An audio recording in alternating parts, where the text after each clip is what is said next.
여러분 안녕하십니까? 오늘 또 참으로 귀한 날입니다. 성령이 충만하시기를 바랍니다. 저는 오늘 그리스도의 보혈의 능력이란 제목으로 여러분과 함께 은혜를 나누고자 합니다. 본문 말씀은 구약성경 출애굽기 12장 1절로 14절입니다. 나는 야베로라. 내가 애굽 땅을 칠 때 그 피가 너희의 거하는 집에 있어서 너희를 위하여 표적이 될지라. 내가 피를 볼 때 너희를 넘어가리니 재앙이 너희에게 내려 멸하지 아니하리라. 너희는 이날을 기념하여 야훼의 절기를 삼아 영원한 규례로 대대 지킬지니라. 이스라엘 백성들이 3대 절기로 지키고 있는 유월절은 그 의미가 아주 깊습니다. 유월절 밤에 야훼께서 애국 사람들의 모든 장자와 생축의 첫 새끼를 죽음의 재앙으로 치셨습니다. 그러나 어린 양의 피를 문설주에 바른 이스라엘 백성들의 집은 무사했습니다. 애굽 전역에 큰 호국 소리가 진동했고 애굽 왕 바로는 밤중에 모세와 아론을 급히 불렀습니다. 너희와 이스라엘 자손은 일어나 내 백성 가운데서 떠나서 너희의 말대로 가서 야훼를 섬기며 너희의 말대로 양도 소도 몰아가고 나를 위하여 축복하라고 하며 속히 떠나라고 했습니다. 드디어 이스라엘 백성들은 종살이에서 풀려나 430년간 살아오던 애굽 땅을 뒤로하고 약속의 땅 가나안을 향해 서둘러 출발했던 것입니다. 이스라엘 백성들이 문설주에 발랐던 유월절 어린 양의 피는 무엇을 상징할까요?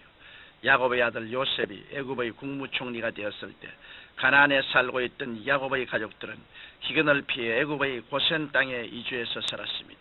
그러나 시간이 지난 후 요셉을 알지 못하는 세왕이 일어나서 이스라엘 백성들을 노예로 삼고 남자아이는 태어난 대로 죽였습니다. 이스라엘 백성들의 부르짖음이 하늘에 사무치자 하나님께서 그 고통 소리를 들으셨습니다.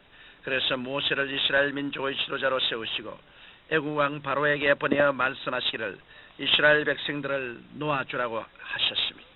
그러나 애굽 왕 바로가 듣지 않자 하나님께서 여러 가지 재앙을 내리셨습니다. 그럴 때마다 바로는 더욱 강팍해져서 이스라엘 백성들에게 더 심하게 노역을 시켰습니다. 그러자 하나님께서는 마지막 10번째 재앙으로 애굽 사람의 짐승의 초태성을 죽이기로 작정하시고 모세를 불러 유월절 규례를 명하셨습니다.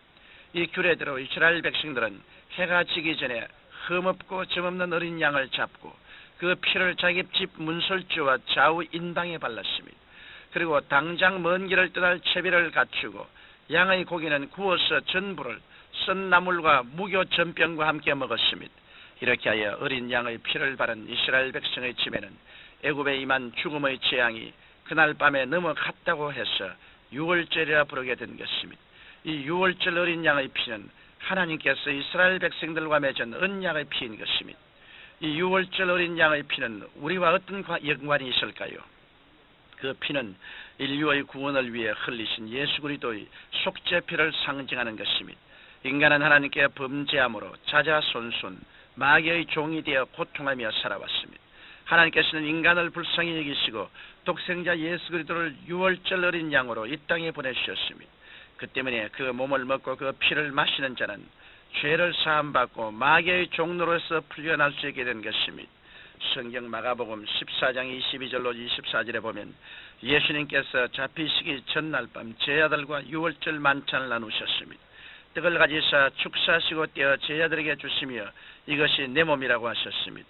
또 잔을 저에게 주시면서 가르치되 이것은 많은 사람을 위하여 흘리는 나의 피 곧 언약의 피니라고 하셨습니다.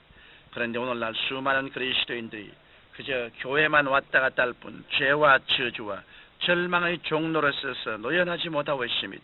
왜 그렇습니까? 그것은 많은 사람들이 예수 그리스도의 보혈을 의지하지 않고 이 땅에서 천년만년 살 것처럼 세상을 의지하기 때문입니다. 사람들은 세상에서 돈을 모으고 명예를 얻고 권세를 잡기 위해 몸부림칩니다. 그러나 목표에 도달하고 나면 비로소 거기에 아무런 의미가 없고 가치가 없다는 것을 깨닫고 회의에 빠지고 맙니다. 또 어떤 이는 세상에 실망하고 분노하여 상처 입은 마음을 달래기 위해 술과 마약과 방탕의 구렁텅이로 빠져드는 사람들도 있습니다. 여러분, 이 세상은 영원히 우리가 살 곳이 아닙니다. 오로지 우리가 돌아가야 할 곳은 하나님 아버지가 계신 저 천국입니다.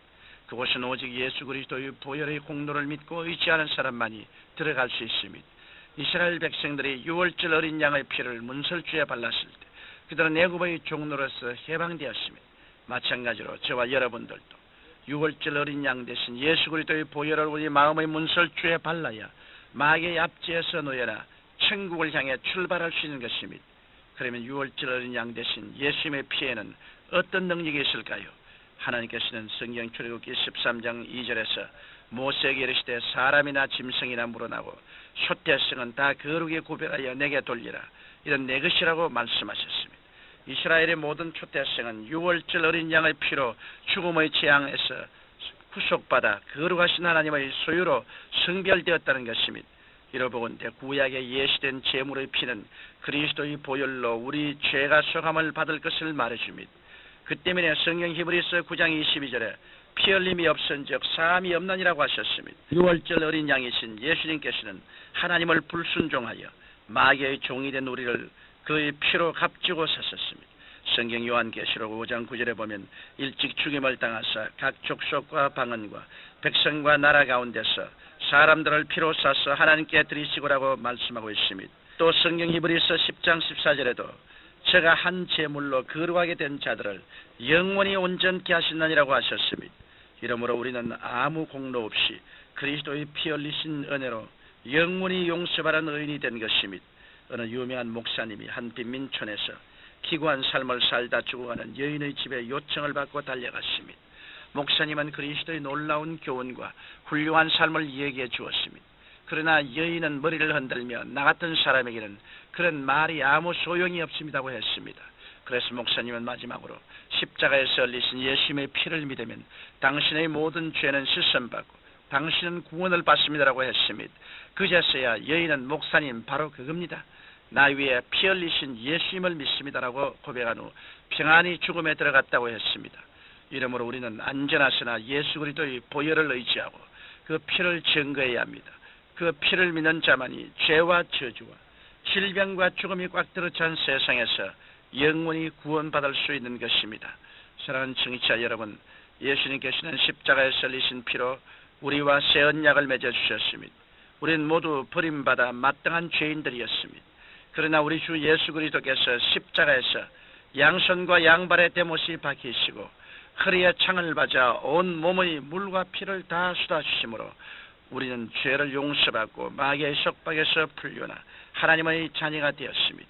이러므로 여러분께서는 그리스도의 보혈의 능력을 의지하여 영원히 잘됨같이 범사가 잘되고 강건한 복을 넘치게 누리시고 영원한 저 천국을 향해 힘차게 전진해 나가시기를 예수님 이름으로 축원합니다. 거룩하신 아버지, 예수님의 십자가 보배로운 피가 우리 죄를 사하고 마귀에서 해방시켜주며 지옥의 근세에서 노연하게 하심을 감사합니다.